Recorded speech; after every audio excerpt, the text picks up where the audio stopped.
Inovasi adalah kunci utama dalam memenangkan kompetisi. Sayangnya, dalam studi yang dilakukan oleh Simon Kucher Partners, sebuah konsultan manajemen strategi global yang bermarkas di Jerman, 72% inovasi produk atau layanan mengalami kegagalan. Ini menunjukkan bahwa pelanggan tidak merasakan manfaat dari inovasi yang dilakukan perusahaan tersebut.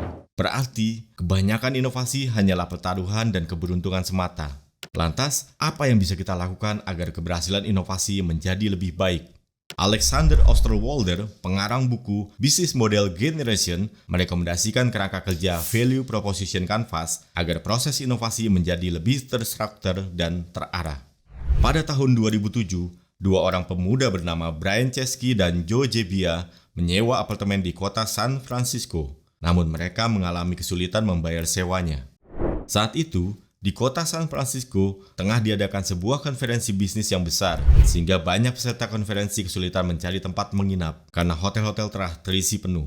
Brian dan Joe melihat para peserta ini khawatir jika menginap di tempat yang jauh dari pusat kota, mereka akan terlambat hadir di konferensi. Peserta konferensi itu berharap bisa segera berangkat dari pagi hari, tentunya dengan perut yang telah terisi oleh sarapan.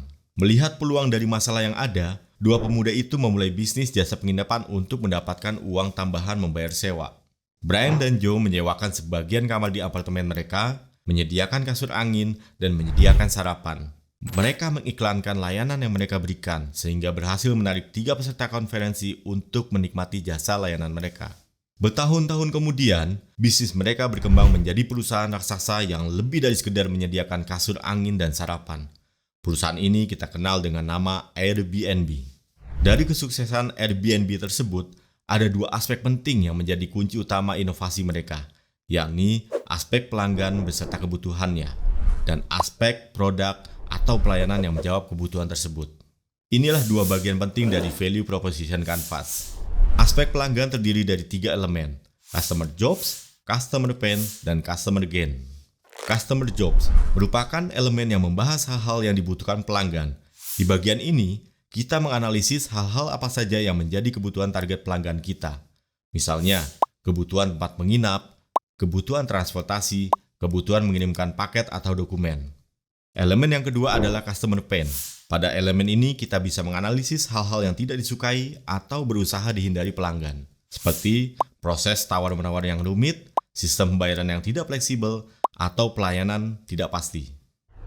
Yang terakhir adalah Customer Gain.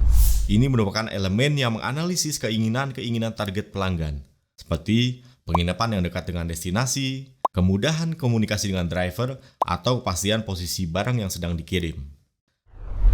Aspek kedua dari Value Proposition Canvas adalah gambaran value yang terdiri dari elemen produk atau service, pain reliever, dan gain creator. Ketiga elemen dari aspek gambaran value ini harus bisa menjawab 3 elemen dari aspek target pelanggan. Produk atau service. Dalam elemen ini, kita harus menggambarkan produk atau pelayanan seperti apa yang akan menjawab kebutuhan target pelanggan.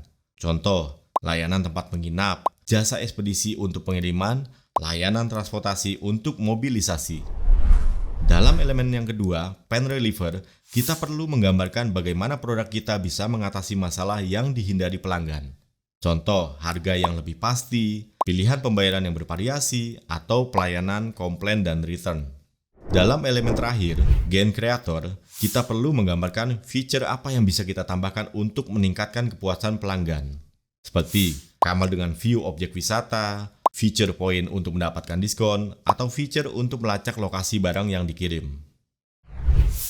Inovasi yang berhasil adalah inovasi yang dinilai pelanggan bisa membantu menyelesaikan masalah mereka. Jadi, untuk bisa memberikan manfaat yang lebih baik, mulailah dengan mendalami profil target pelanggan. Barulah kemudian memikirkan fitur-fitur yang pas dan menjawab kebutuhan mereka. Karena inovasi bukanlah semata-mata soal menciptakan produk atau layanan yang baru, tetapi juga membantu dan memudahkan pelanggan untuk menyelesaikan masalah-masalah mereka dan menjalani kehidupan yang lebih nyaman. Selamat berinovasi.